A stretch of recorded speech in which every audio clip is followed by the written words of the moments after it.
ఆశయాల్ని కొనసాగించే ఆశయాల్ని ద్రవిడ ఉద్యమాన్ని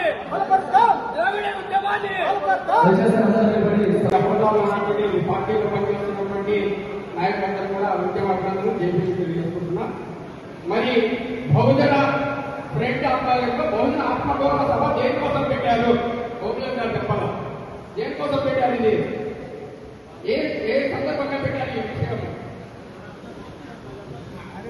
కరుణానిధి గారు జయంతి 103వ జయంతి సందర్భంగా పెట్టినటువంటి అంశం. కరుణానిధి గారిని అడిగారు, మన కాన్సెప్ట్ అయితే చెప్తున్నారు. అది ఒక మన అస్తిత్వం అంటే అంత పండుగ అంత అయిపోతుంది. సరే, ఓకే, ఆయన నివారణిస్తూ సోదరులారా, ఈ రోజు మనము ఎదుర్కొంటున్నటువంటి అనేకమైనటువంటి ఒడుగొడులు ఐక్యత ఐక్యత ఐక్యత. ఎక్కడ వస్తుంది ఐక్యత? ఏ విధంగా వస్తుంది ఐక్యత?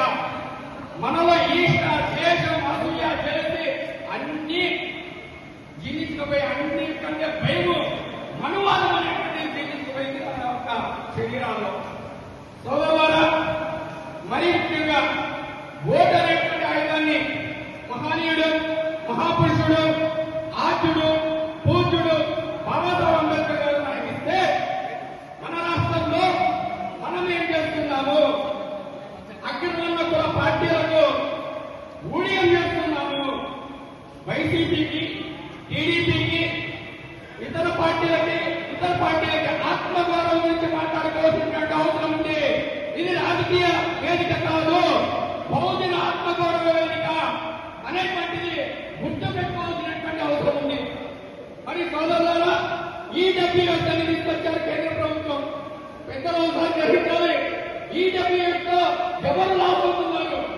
ఈ మధ్య కాలంలో డిఎస్పీ నోటిఫికేషన్ ఇచ్చింది మన కూటమి ప్రభుత్వం.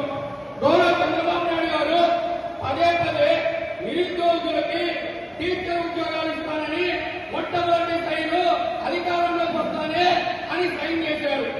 మరి ఇచ్చారు టీచర్ ఉద్యోగాలు, డిఎస్పీ నోటిఫికేషన్ ఇచ్చారు.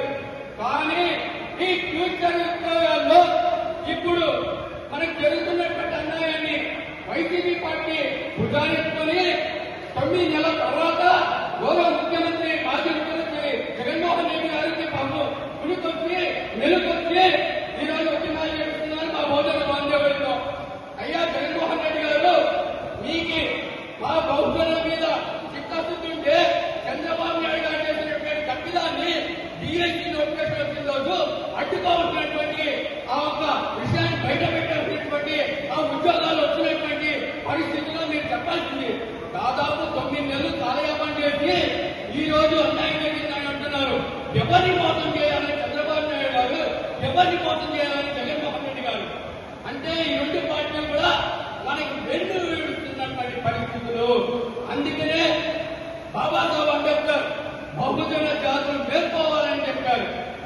మరి ఇప్పుడు ఈడబ్ల్యూఎస్ కేంద్ర ప్రభుత్వం తీసుకొస్తే స్వాగతించి మనకి ఏదైతే మెరిట్ లిస్ట్ ఉంటుందో ఆ మెరిట్ లిస్టే బయట పెట్టినటువంటి పరిస్థితులు దాపరించాయి. నా ఎస్టీ సోదరులు, నా ఎస్టీ సోదరులు, నా బీసీ సోదరులు, నా మైనారిటీ సోదరులు మెరిట్ వచ్చినా కూడా అగ్రవర్ణ కులాల్లో ఉన్నటువంటి 10% రిజర్వేషన్ ని మనకంటే తక్కువ మార్కులు వచ్చినటువంటి అగ్రవర్ణ కులాలకి ఆ యొక్క పోస్టులు వచ్చాయి. ఇది ఒకసారి గ్రహించాల్సినటువంటి అవసరం ఉంది. మెరిట్ లిస్ట్ బయట వేస్తే అసలు తప్పిదము తెలుస్తుంది. అందుకనే గౌరవ ముఖ్యమంత్రి గారు ఆయన ఆ మెరిట్ లిస్టు బయట పెట్టారు. జగన్మోహన్ రెడ్డి గారు పోరాటం చేస్తూనే ఉంటారు. ఆయన పోతే ఈయన, ఈయన పోతే ఆయన, వాళ్ళ అధికార మార్పిడే చేసుకుంటున్నారు తప్ప విద్య, ఉద్యోగ, ఆర్థిక, సామాజిక, రాజకీయ రంగాలలో వెనక పాటలు అనుభవిస్తున్నటువంటి అన్యాయం అవుతున్నటువంటి ఈ దేశ మూల నియోజకమైనటువంటి నా ఎస్టీ, నా ఎస్టీ, నా బీసీ, నా మైనారిటీ సోదరులు మరి ఈ రెండు పార్టీలకు ఊడిగం చేస్తూ గతంలో టీడీపీ వారు అనేక మంది చనిపోయారు అని టీడీపీ పెద్ద ఎత్తున దీంట్లో బీసీలు, ఎస్టీలు, మైనార్టీలు అన్నారు. ఇప్పుడు అదే వైసీపీ పార్టీలో టీడీపీ వారు చెప్తున్నారని ఎస్టీలు, బీసీలు నిగారిపోతున్నటువంటి పరిస్థితులు. ఇకనైనా పేర్కొన్నటువంటి అవసరం ఉంది.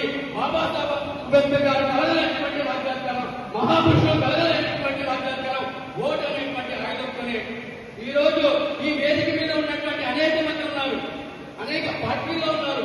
కానీ అందరూ కూడా ఉత్తరఖండంతో ఏకమయ్యి విద్యా ఉద్యోగ ఆర్థిక సామాజిక రాజకీయ రంగాలలో మన జనానిష్పత్తి ప్రకారం మన వాటా కోసం పోరాడినప్పుడే మనకి నిజమైనటువంటి ఆత్మగౌరవం అనేటువంటిది తెలియజేస్తూ ఈ అవకాశం ఇచ్చినటువంటి బహుజన జాతి ముఖ్య బిడ్డలందరికీ పేరు పేరున ఉద్యమాలు చేయడం జై బాబాసాహెబ్ అంబేద్కర్.